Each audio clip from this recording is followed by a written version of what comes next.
All right, good morning, folks, and thank you once again for joining me this morning. This time on our last boat this cruise on Singapore. Now, I know you've noticed I've got Singapore up there twice, but it's not a misprint. That's because Singapore is the name of the country, but it's also the name of the capital city. So Singapore is the capital of Singapore, and you just never know when that might be the winning question on a trivia quiz. So to give you some better perspective, Singapore sits right at the bottom of the Malaysia Peninsula, way down there. And to give you even better perspective, it's this small black dot over here of an island sitting right at the bottom of Malaysia. As far as islands go, it's not really that big. It's about 45 kilometers or 28 miles from east to west, and about 25 kilometers or 16 miles from north to south. And it's connected to the Malay Peninsula by a couple of land bridges across the Johor Strait. And it's separated from Indonesia by the Strait of Singapore. This is one of the busiest shipping lanes on the planet. And to give you some perspective, some idea of what I mean by busy, this is a live, well, it was live when I took a picture. It's a ship tracking AIS chart of the Straits of Singapore. The red dots are ships at anchor, and the red arrows are ships moving through the Strait of Singapore, and it's only 10 miles or 16 kilometers wide. So it's pretty busy channel. Now, when it comes to population, Singapore has a very multicultural population of around 6 million. 77% are Chinese, 14% or thereabouts are Malay, and the rest is a mixture of Indians and Western expatriates living there. But the official language in Singapore is Tamil, Malay, and Chinese, but English is widely understood and spoken. And there's also Singlish, which is pretty much a combination of everything thrown together, which is used from time to time. But there's always going to be a picture going to speak 1,000 words somewhere along the line, just in case you didn't quite understand what that was all about. Like most Asian cities, Singapore has its fair share of festivals. And one of the most important festivals is Diwali. It's a very colourful Hindu festival of light to mark the triumph of good over evil. And it takes place on the 8th of November every year, which is a few days of time. And so if you're staying over in Singapore for a few nights, you might be lucky enough to see this happening, and the streets are probably already ready in preparation for it. It's held in Little India section of Singapore, but it's quite a spectacular festival. Now, Singapore could easily be described as a very fine city, a fine city indeed with lots of fines, meaning that if you're caught doing the wrong thing, there's a fine for it. Now, you'll get fined for not flushing the toilet if the toilet police catch you. You'll get fined if you're urinating in an elevator, if you get caught. And you can fine for something less dramatic like chewing gum or smoking. So just be aware when you're going around Singapore. You may be smoking, but only in looks. It's forbidden. And this says it quite clearly. There's a hefty fine if you're caught chewing gum. Whether or not that's enforced is another thing. But if you see the chewing gum police heading your way, I guess the only thing to do is swallow it whole and get on with it. So there you go. And also, whatever you do, don't drop any litter, because there's also a fine for that. And there's a fine for jaywalking across the street. So just make sure that you obey all these signs while we're there. But to simplify crossing the street, Singapore has introduced what's called a scramble walk crossing, meaning that all the streets at the major intersection have red lights stopped at the same time to allow you to cross the street at any angle. We've had this in Scotland for centuries. But they've brought this in to stop people jaywalking. But the kicker is it's only applicable on Saturday and Sunday. So be careful with those signs when you're crossing the street here. You don't jaywalk on the wrong day of the week. Now, there's a tropical fruit that you would see around here called jackfruit.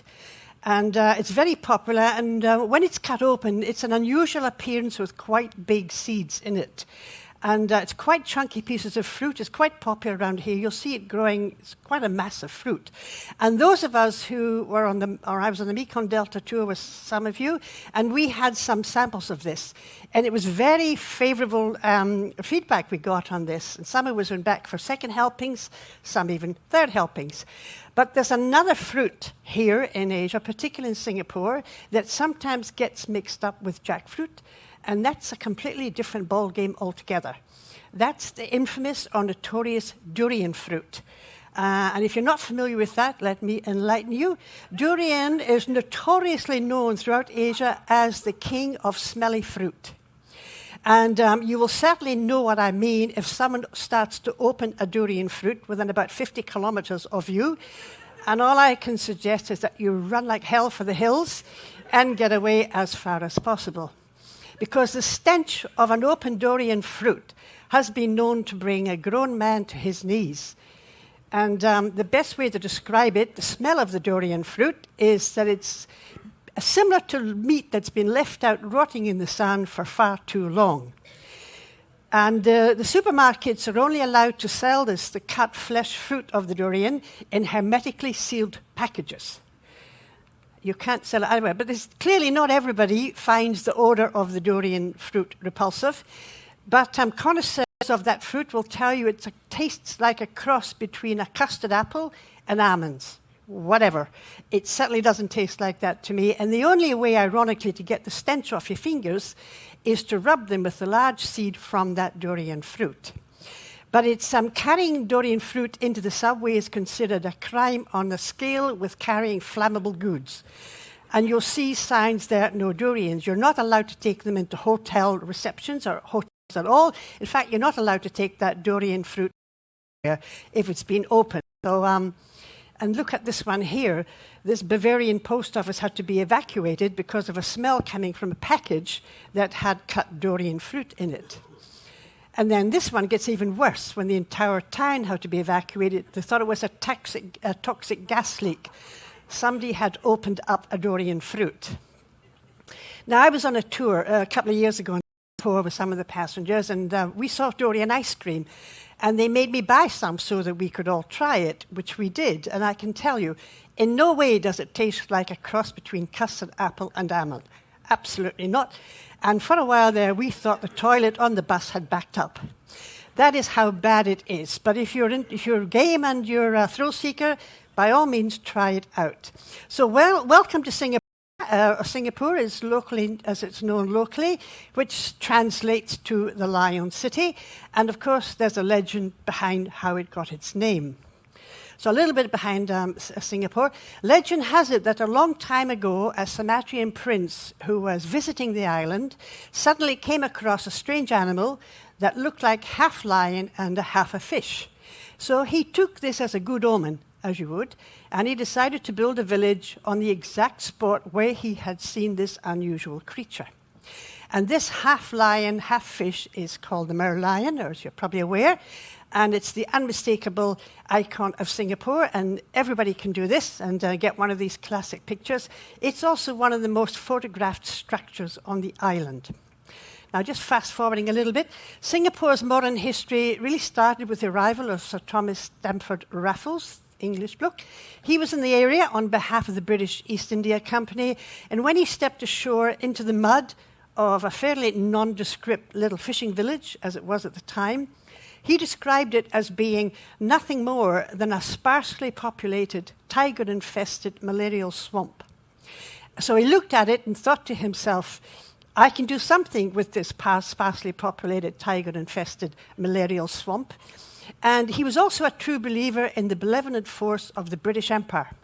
And his dream was to turn the island of Singapore into a bastion of the British Empire on which the sun never set. Well, it didn't until some time later.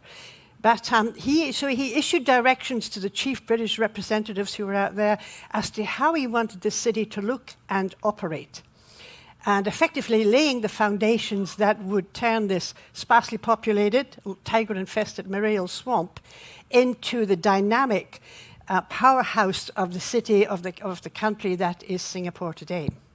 Now, if you stop to think about it, what is really impressive about the whole thing is that Raffles managed to achieve all of this without actually spending very much time in Singapore at all, because he hightailed it back to England. When he returned 3 years later to see how things were coming along, he described what he found as being displeasingly chaotic. Now, I have heard my sweet described in that way, but in all fairness, I was packing. So on December the 8th, 1941, the Japanese 25th Army, led by Lieutenant General Tomoyuki Yamashita, began invading British Malay from Indochina and Thailand up north. And by the 31st of January 1942, he was just off Johor Bahru and dangerously close to Singapore. And all that separated Singapore from Johor Bahru is a short causeway. It was assumed that this is the route that the approaching Japanese army would take.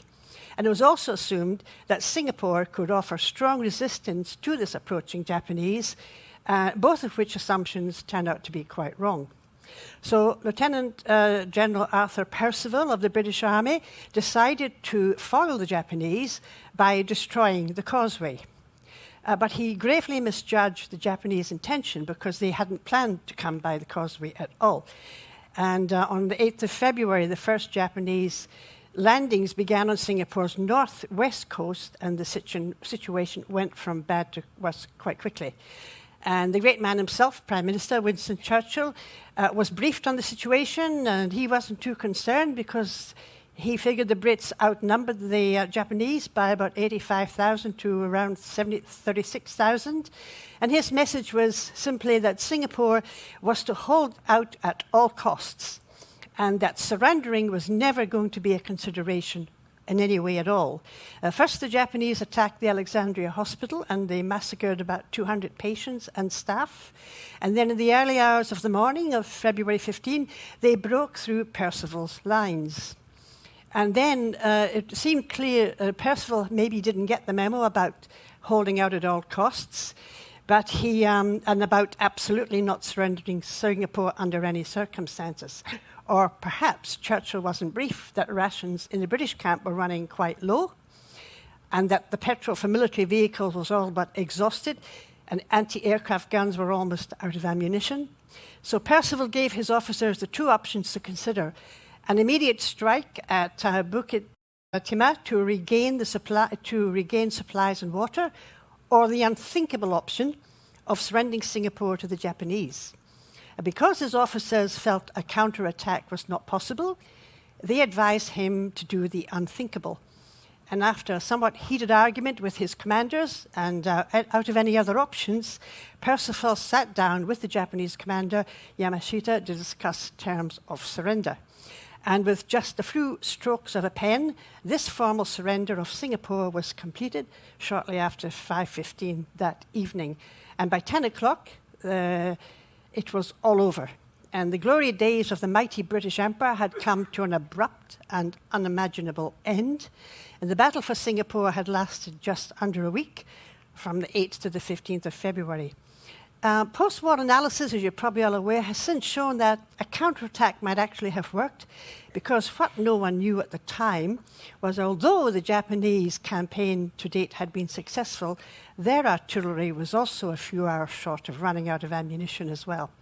And so the Japanese took a chance at calling the bluff of all bluffs into ending what they referred to as the Brits' futile and desperate resistance, and it worked.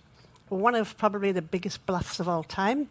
The surrender of Singapore was described by a Malay person as having had the privilege of witnessing a moment of humiliation befalling a world power whose slogan was, "Britannia rules the waves of an empire where the sun never sets." And you know the rest of that sentence there too. Winston Churchill described it as the worst disaster in British military history.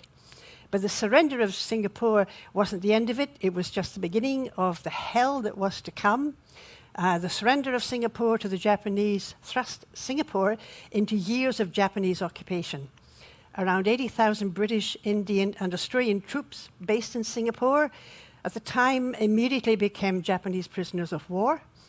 140,000 Allied troops were either imprisoned at the notorious Changi prison or executed on Sentosa Island, just in front of where we're going to dock. Others were sent to Siam, which is now Thailand, to work on the notorious Death Railway.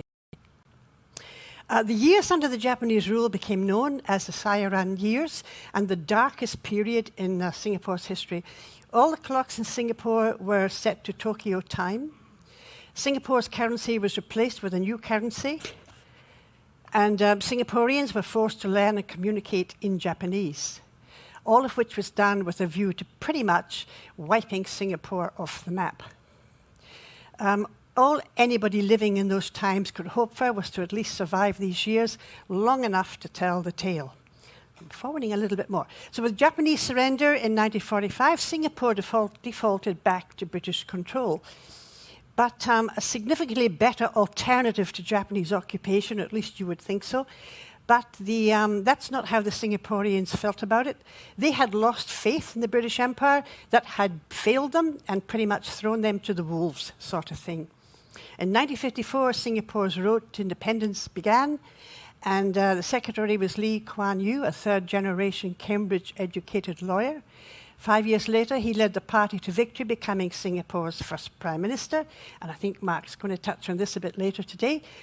On 16th of September 1963, the state of Malaysia was formed as a new political entity, and it was a merger of the Federation of Malay, of former British colonies of North Borneo and Sarawak, and with Singapore joining with the purpose of improving their internal security. But it was an uneasy union, and after some heated conflict between the government of Singapore and the government of the federal Kuala Lumpur, there was a falling out that resulted in Singapore being expelled from the union a year later. But moving right along, Singapore became an independent republic on the 9th of August 1965. So from Singapore's early days of a sparsely populated tiger-infested malarial swamp, this ugly duckling has transformed into the economic powerhouse that is Singapore today. And it's one of the world's most prosperous nations with a highly developed free market economy and strong international trading links. And it now has the highest per capita gross domestic product in Asia. So Singapore is a fascinating city in that it's a hybrid of the old British colonial buildings squashed in between huge modern towering skyscrapers. And all this crammed into an area of about 687 kilometres or 269 square miles, most of which is on reclaimed land. So welcome to Singapore. Singapore has two cruise terminals, the newer one over at Marina Bay, and the original one, where we're going to dock, that's now called the International Cruise Terminal, or the ICT. And I say, this is where we're going to dock. It's actually closer to the city. It's easier access in there. It's also called Singapore Cruise Centre and Harbourfront. That's because the cruise terminal itself is part of the Harbourfront Centre. A similar setup to what it was in Hong Kong, where we had Ocean Terminal, part of Ocean Terminal, the Harbourfront too. So the cruise terminal is part of this massive shopping complex.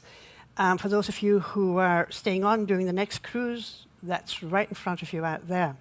It's also right opposite Sentosa Island that I mentioned briefly, and underneath the cable car system running to and from the island across where, right above our heads where we will dock there. So a little bit about Sentosa Island. The name means peace and tranquility. History doesn't really equate to that altogether. It's now one of Singapore's original tourist attractions, and it's more of a bit of an escape for locals these days, wanting to get away from the hustle and bustle of the city. On the island, there's a wildlife park, other theme parks, a golf course, 3 beaches, and Fort Flosio, which is probably the most interesting part for tourists. But for locals, it's a great escape to get away from the city. It's the only beach around for miles. But this deceivingly beautiful white natural or white sandy beach is not what it looks like. It's not real sand. It was imported. And so they're not real beaches. Well, the sand might be real, but these are man-made beaches. But for the high-flying thrill seekers, I guess the fact of whether the sand is real or not doesn't really matter. There's a few of these bungee jumping here, if that really appeals to you. But as I mentioned to you, Fort Siloso is probably the most interesting part for tourists on the island. The island itself, apart from being a tourist attraction now, has a bit of an underbelly aspect to it. It played a significant part in Singapore's history. The opening of the Suez Canal in the 1860s clearly allowed for greater freedom of shipping, but there was no maritime law in place at the time. And Singapore was very open and very vulnerable to passing ships, bearing in mind that piracy on the high seas was becoming rampant at the time. So Fort Siloso on Sentosa Island was built as part of Singapore's defense strategy, overlooking the shipping lanes of the Straits of Singapore.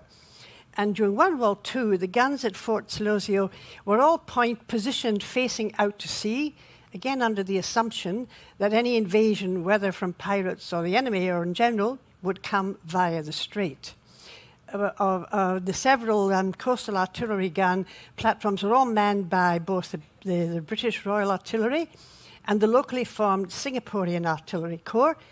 And I realise this photo is of the band, but I couldn't find a picture of the artillery corps, so it's the only one I could find there.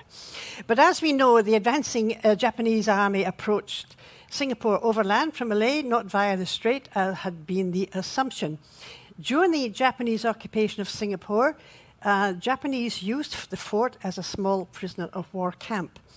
And in 1974, Fort Siloso was converted into a military museum, just inside this surrender chambers. There's a mock-up here, and I repeat, mock-up of the British and the Japanese seated across from each other at the table at the moment of the actual surrender.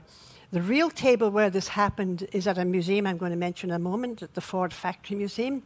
But this is a nice little museum, so if you're hanging around Sentosa for the day, it's an interesting little museum, let's put it that way. And I'll mention the other one to you later. Singapore is a fairly spread out city, and it's hard to say where downtown centre is because it's separated into various parts or suburbs. And this was part of Raffles' original plan. He divided the city into small suburbs, sectioning everybody into areas by their nationality and their trade. And if you think about this, when you're walking around downtown Singapore today, the streets you're walking on are pretty much still largely follows Raffles' original plan. And the Europeans naturally ended up in the best part, known as the Colonial Centre, and this is where you'll find Raffles Place. I guess this could probably be considered more or less the heart of the city. It's a place where Raffles first set foot ashore in the sparsely populated, tiger-infested malarial swamp. And when he did eventually return to Singapore a few years later, he decided to build himself a home here. He saw a hill in the centre of town, which he saw as the perfect location to build his home. And so he simply flattened that hill and went about building a house on that piece of land. But this enraged the locals because what he had flattened, the hill that he had flattened, was a revered hill that the locals considered as the Forbidden Hill. They believed it to be haunted by the spirits of kings of ancient Singapore that were supposedly being laid to rest there. But Raffles ignored all of this, and he went ahead building himself a fairly modest house here, which is now known as Raffles Terrace. And there's a flagstaff at the back, was the first communication facility on the hill. And it was later followed up by a time capsule. In the 1800s, a fort was built on the hill, and it was renamed Fort Canning Hill. But all that remains of that original fort today is this old fort gate. But it gets interesting here because underground Fort Canning is a bunker. And this is, it was during World War II. It was the secret command headquarters of the British headquarters, known as the Battle Box. This was closed for a few years for renovation, but it was opened a couple of years ago. It was inside this battle box that the British actually made the decision, that fateful and unimaginable decision, to surrender Singapore to the Japanese on the 15th of February in 1942. The battle box is now a museum. It tells a whole story behind the decision of the worst disaster and the largest capitulation in the British history anyhow. And some years back, Percival's son visited the bunker box, and I can't really imagine what he must have felt about the role his father played in surrendering part of the British Empire. That must have taken guts on both their parts. From the location of where the decision to surrender, From the location of where the decision to surrender Singapore was made, where the actual decision was made, is in the old Ford factory. And that was where the actual the surrender took place. The one in the Sentosa Island is a replica, but this is the real thing. Up until the Japanese invasion of Singapore, the building was the old factory headquarters for building Ford cars. Then the Japanese took it over, and they made it their Singapore headquarters for the rest of the war.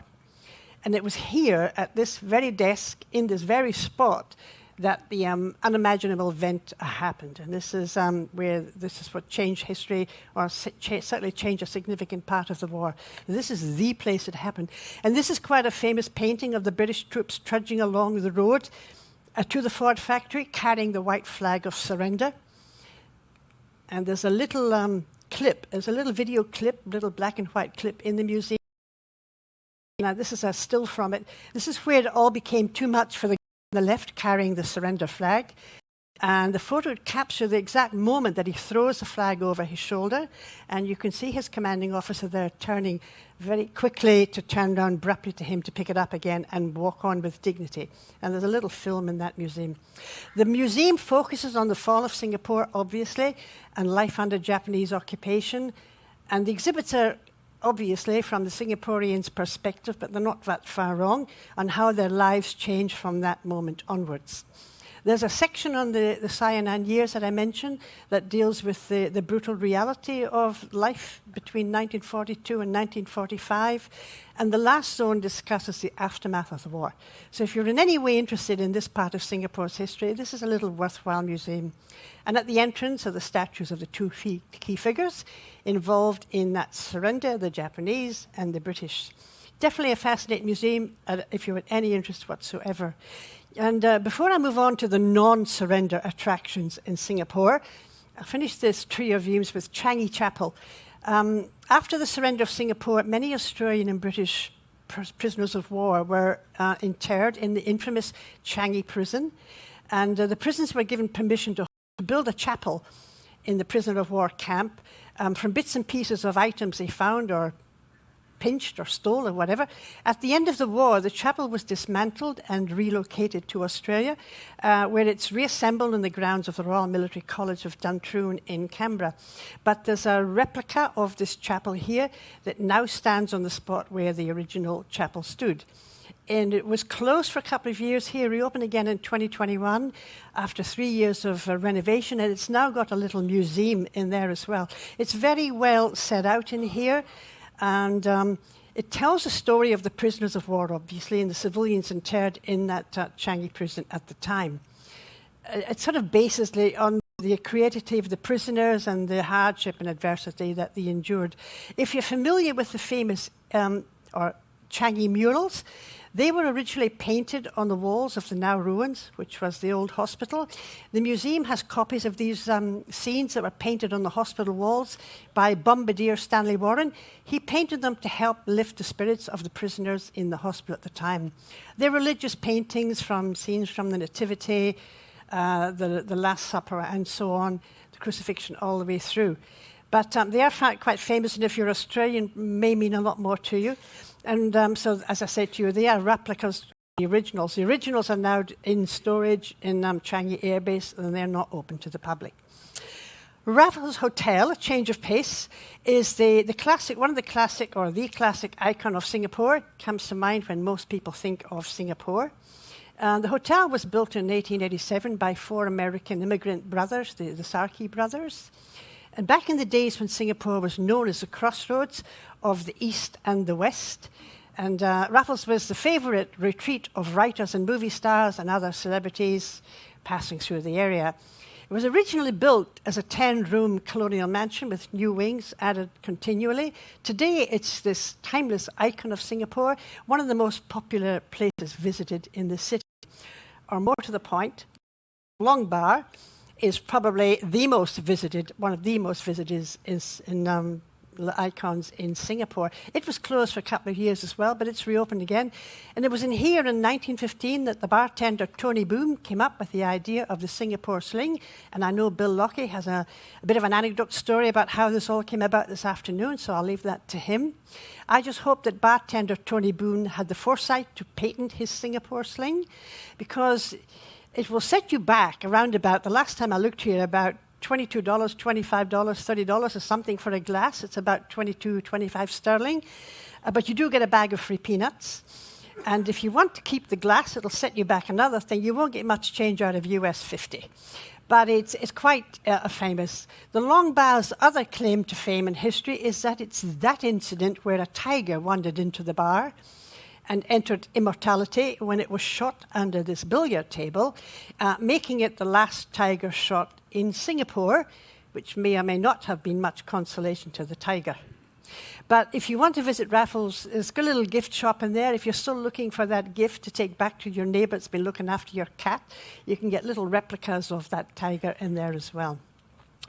Down by the river, and almost directly opposite Boat Quay, which I'm going to mention, is the Asian Civilizations Museum. It's housed in what used to be the old Empress Palace building. It's all about Singapore's history. This is not about the war or whatever. It's about Singapore's history as a port city that brought people together from all over the world. So it's got lots of it's got lots of different aspects of life way back in Singapore. It's an interesting museum if you have a few days in Singapore and you've run out of other things to do. It wouldn't be at the top of my list, but if you're interested in this, it's quite a handy area of downtown. If you're only here for one day, it wouldn't be at the top of my list to see, but it's there. But directly opposite that museum is Boat Quay. And this is very famous, this area. It's becoming very touristy and it's becoming a bit exploited these days. It's full of waterside seafood restaurants and bars. It's become quite trendy. And it was famous for traditional Singapore chili crab. You can get chili crab all over Singapore, but this used to be the place to come for it. But to be honest with you, the last few times I've come here, I've been a bit underwhelmed by the chili crab, and it's becoming ridiculously overpriced. It's what they're selling. Singapore is famous for chili crab, but you can get it everywhere, in the markets, Chinatown, whatever.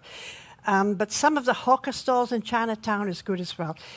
You can also get it as black pepper crab, which is actually my preference to the chili crab. But further along from Boat Quay is what's called Clarke Quay. It's a similar setup, but it's less touristy and it's less exploited, and the chili crab is better. I think it's more reasonably priced. It has a more sophisticated feeling, particularly in the evening. So if you're staying over in Singapore and you want to go somewhere nice in the evening on the river, Clarke Quay would be my recommendation for you to come along to, as opposed to Boat Quay. There's another famous museum in Singapore, and that's the National Museum of Singapore, making it Singapore. It was built in the 1800s, making it the oldest museum, although it doesn't look like the oldest museum from the outside. There's a whole bunch of other museums. Like a whole bunch of other ones, it recently went under, it was renovated. It seemed for a certain time that every building in Asia was being renovated and closed for a couple of years. This was one of them. It's had a major facelift. There's something like 10 galleries of different exhibits in here. It's quite a beautiful building, and it's got the spectacular stained glass roof inside, if you happen to be having a look at it. Again, if you have a lot of time on your hands and you've done everything else, this would be something worth considering. But I wouldn't put it at the top of my list. There's a lot of other things to see in Singapore too. So if you can't make what I said about Raffles City Plan, if you cast your mind back about Raffles dividing the city up by nationality and trade, like every city on the planet, Singapore has a Chinatown. And built on the land that Raffles originally allocated to the Chinese community. They've been trading here in Chinatown ever since. Chinatown is Chinatown pretty much wherever you are in the world. It's day and night markets here, pretty good markets. It follows the same format as everywhere else. The Heritage Centre, I'll mention this to you because it's on a lot of the maps. The Chinatown Heritage Centre was a great museum. It amalgamated 3 old Chinese slop houses together into this life, what it was like for the Chinese in the early days of Singapore. But when I checked their website the last couple of times, it's got a sign on it saying closed until further notice, and that was back in 2021. So if it's on a map that you're looking at and you're thinking of going there, just take note, it's probably not open. But whilst you're in Chinatown, have a look for this colourful temple here, although it'd be rather hard to miss it, given its psychedelic colour scheme. A rather frightening use of primary colours here that hits you like an assault in your sensory system. But this was built in 1925 on the site of the original temple, built way back when, that was superseded by this one. But it was built by a guy called Narayan Pillai. He was an entrepreneur working in Penang when he met Raffles in 1800s. who persuaded him to relocate to Singapore, to what was going to become Raffles' new settlement. It's definitely a case of who you know, not what you know, but in this case, he did know what he was doing, and he became a very successful merchant, and contributing a lot to the growth of Singapore. And his statue now stands next to Raffles. There's about 5 statues here. There used to just be Raffles, but now they've added a few more on to celebrate, I think, a recent centenary of something or other. Anyhow, it's definitely worth having a look at this migraine-inducing, colourful temple. Just have your sunglasses quite ready. It's all primary colours hitting you in the eye. The Indian community inherited their location of land from Raffles, and they settled in what became Little India. And that's when the Diwali festival is going to be held around about the 8th, in a few days' time after we get there. Although they use the same primary colours as well as Chinatown, it's not such an assault on your eyeballs here. It's a little bit less in your face. But back in the day, Singapore attracted immigrants from India, Bangladesh, Sri Lanka. They came here to work in Singapore on 2-year contracts. Many of them decided to settle here with their families, and the rest is pretty much history. So you've got Chinatown, Little India, and as I said to you, this is where this Diwali festival is going to be running for a few days. If you're in Singapore, you might find that that part of town is already being prepared. This is a bit of a wild card. But one of the most famous or well-known shopping centres in Little India area is called the Mustafa Centre. And it's quite massive on the outside and stretches for quite a few blocks. It's several floors of small individual shops or outlets crammed together, selling just about everything you can imagine. It used to be very popular here. I'm not saying it's duty-free, but it used to have a great selection of watches and cameras and whatever else. But at the end of the day, it all depends really on what you're looking for. But it's got a good selection of gold in here as well. And I thought I'd just mention that. But the reason I mention this place at all is prior to COVID, the Mustafa Centre was open 24/7. It never closed. And I remember shopping here about 3 o'clock in the morning one time on my way to the airport because I hadn't had much time up to that point. But that has all changed now. It's open from 9:30 in the morning until 2 o'clock. And considering most shops in Singapore don't open until around about 11, if you're pushed for time and you see something there that you like, it's down in Little India. It's called the Mustafa Centre. Kampong Glam is another area that was allocated by Raffles. This is known as Singapore's Muslim Quarter. It's also very colourful. The majority of the 19th century shop houses here have been turned into stores selling textiles or small restaurants offering an array of all sorts of foods, Malay, Egyptian and Muslim dishes here if you're interested. Its most famous street in Kampong Glam is Haji Lane. It's very pretty here, and this one runs parallel to Arab Street, which is known as Arab Street. It's full of shops and restaurants, and at the end of this is another famous temple. It's the Golden Temple of the Sultan Mosque, or the Golden Globe of the Sultan Mosque. It has a capacity to hold about 5,000 worshippers at one time, and you can enter it here, but there's a very strict code to get in there. But it's just nice. It's a very pretty area down here. And if you're looking for some unusual souvenirs, then this street here, Bussorah Street, is probably the place to come. It's got a string of souvenir shops and old antique shops and jewellery shops and amongst the whole mix here. Now that's another one of those areas which was allocated by Raffles. That's all I'm going to put on there. You certainly have a few options when it comes to what sort of food you're looking at. So moving away from that, changing the pace slightly, the Singapore Botanic Gardens is, I think it's a 164-year-old tropical garden here. The garden is a fair bit of area and has something like 10,000 species of flora spread over its 200 acres of land.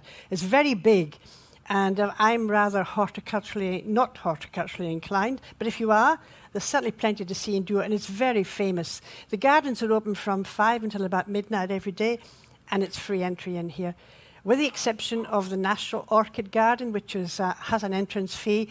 But as you know, Singapore's favourite from its orchids, and they have the world's largest collection of orchids in here. And that's what we have them all around the ship here. Singapore's famous for them. It now has here a new cloud forest enclosure that looks like a mini Gardens by the Bay, which I'm going to mention in a moment. There we go. I generally don't mention zoos in Asia because they're generally so bad. But Singapore is an exception. They have, it's a massive zoo here, and it's a far cry from the confines of most zoos.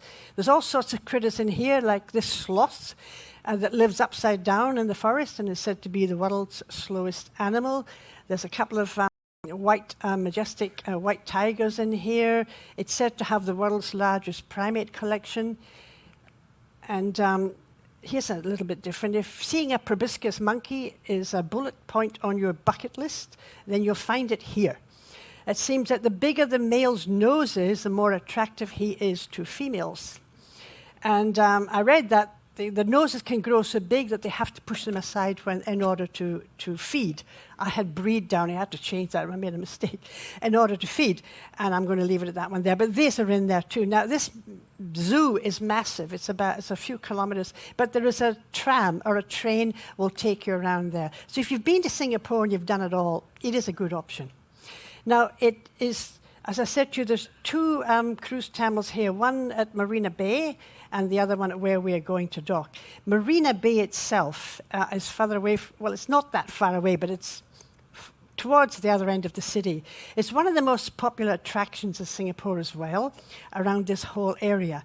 And it's the hotel structure that looks like 3 cricket stumps with a surfboard on top. That's probably the best way to describe it. Half of the surfboard structure at the top belongs to the hotel complex. And this has a magnificent infinite pool. And this is residents only. So if any of you are staying over here, this is quite spectacular up here. Awesome views down over the whole of Singapore from this pool. Just hope she knows where the edge of this infinite pool is and doesn't pop over the edge there. But the other half of this, the other side of the surfboard area, is Sky Park Observation Deck. And this is open to the public. And it holds up to about, I think, 3,000, nearly 4,000 people up here at one time. There's obviously a charge to get up there. But there's some pretty spectacular views from up here down over Singapore. This weird-looking structure here looks like something that fell from outer space. It's the Science Museum. And it looks to some like an open clove of garlic, or to others like an open lotus flower, but you're all wrong, because according to the architecture who designed it, it's meant to resemble the open or welcoming hands of Buddha. And this ultra-modern art museum has 21 galleries inside, and different themes and sort of bridge the gap between art and science, so to speak. You're only allowed to take photographs in the foyer, not in the gallery itself. So how I got these doesn't really matter at this point. And up to the right of this Buddha, this corrugated roof here is a casino. And not just any casino, it's credited as being the world's largest casino, or the largest casino in the world. And just like in the rest of swampy Singapore, this whole Marina Bay Sands, or Marina Sands Bay, was built on a reclaimed land. Not far from here is the Marina Bay Sands complex. It's this Gardens by the Sea, which you've probably all heard about. It's like a series of futuristic-looking trees with an elevated walkway around the canopy up here. It's okay through the day, but it becomes quite spectacular at night when the lighting comes into its own and this spectacular light show where the solar-powered illuminations kick in. Part of the Gardens by the Sea are these two weird-looking upturned armadillo-shaped kind of things. They are two conservatories. One is a rather stunning flower dome. It's quite stunning inside. The other one is an almost life-size indoor rainforest hothouse with a walkway high up in the canopy there. It's so big that it almost has its own weather pattern going on. And so be prepared to get a little bit wet damp in here as the cloud kicks in. But it's really quite spectacular. It's quite amazing in here, this one. I'm just going to mention these quickly because still within the same area are these two structures that are called the fly's eyes. The locals call them the fly's eyes. They resemble bugs' eyes, but they are actually theatres on the bay, perhaps not of much interest to tourists, but the reason I mention them is they look like upturned durian fruits. And if you remember, cast your mind back, because that's what the shell looks like. Now, I'm almost at the end of my lecture now, but I want to take this opportunity to thank you guys for attending all my lectures. And I've enjoyed meeting you all around the ship as well, mostly in the bar, I would say. And I will definitely sail with you guys again. But talking of which, anyone who's staying on, oh, I've got the wrong one here. Anyone who's staying on next cruise, I'm going all the way back to Cairns. And then after that, we're joining the ship in Honolulu. So if any of you are on the Silver Shadow, I think in January, I'll be there all the way back through down to Sydney. Just thought I'd mention that one there. And I think I got that slide out of place. I did, but never mind, I'll pick it up. Orchard Road is still, I'm going to put this one back, retail therapy. Orchard Road is still regarded as the shopping heart of Singapore. It's where many of the large, huge hotels are conveniently located, so if you're staying there, you're right in the center of it all. Boogie Street, I'm often asked about. It was probably the most famous street in Singapore a few decades ago, and this is where it was non-stop crazy all-night party in a town that was back in the 60s. But it has since been sensitized a lot, and today it's just another street market with a famous name. And I really wouldn't go out of my way to look for Boogie Street. It's not what it used to be. But if you're looking for some really good stuff, then the other end of the spectrum, you can go shopping at the Marina Bay shops down there. You may need to mortgage your home to do it, but there's every designer brand known to mankind in here. And if you get tired walking, they have a kind of canal system in here with boats running up and down. Will take you to the other end of it. Now, I said at the start of my lecture that Singapore didn't have many natural resources until Raffles arrived on the scene. It probably didn't. But that's no longer entirely true, because Singapore's one and only natural resource has turned out to be pewter. And the world-famous Royal Selangor Pewter has an outlet at Marina Bay, if that's of interest to you. There's also one at Clarke Quay. And once you have finished your chili crab, you can pop along there if you're into that. Now, just a couple of wild cards at the end before I wrap up. If none of that appeals to you, there are some unusual sculptures dotted around the bay here. If you get a tourist map, you'll find out where they are. This one is by Salvador Dali, typical Dali kind of stuff. And this one's called the Street Urchins, and I'm not really sure what this one's called, but there's quite a lot of them around. And finally, the new phase in Singapore at the moment is street art, and there's lots of murals going on here. Again, get yourself a map, and if you're interested in this, and it'll take you around where you can find all this. Some of it's better than others, I got to admit. Some of it's, okay-ish. As I say, get yourself a map, and that's going to show you what it is. So now I'm on the home run now. The local currency in Singapore is the Singapore dollar, or they will take US and they will take Australian as well. Singapore has a very sophisticated mass rapid transport, or MRT, metro system. But if you're a tourist for the day, it's very good because it's signed in English. So it's easy to get around. But as a tourist on a day trip, by the time you work out what ticket you need, you're not really going to see very much of Singapore riding around in that subway. And it gets very, very crowded at peak times of the day. So my suggestion is you grab a taxi, which they're all over the place, and they're pretty reasonable, and the drivers do all speak English. Alternatively, my real suggestion, and this is what we're going to do, is to take the hop-on, hop-off bus. There's two different companies run around here. They both do pretty much the same routes, and they stop at all the major tourist attractions. And this really is the best way of getting around. If you're staying over, then your concierge will tell you. If you're here for the day, check it out at the information center in the harbour terminal there. So that does bring me to the end of my lecture on Singapore, and you all missed your cue there. And if you are staying on, this is where this slide should have been. If you are staying on, going with you all the way through to Cairns, I know there's only a handful of us. Other than that, is what I'm trying to say. We'll be joining the Silver Shadow in January, so if you're on board there, come along and say hello to me. And I want to leave you with last bit of trivia. I show you a lot of slides on here, and I mean a lot of slides. So if you sat through one of my lectures, just one, you will have sat through 380 slides. If you've sat through all 5 of them, you will have sat through nearly 2,000 slides. And it doesn't really have to be death by PowerPoint. So folks, before I finish up, thank you so much for joining me for all these lectures. It's been my pleasure lecturing from you. Have a great onward journey wherever you go. Say hello if you see me on another ship. And that's it from me. Thank you.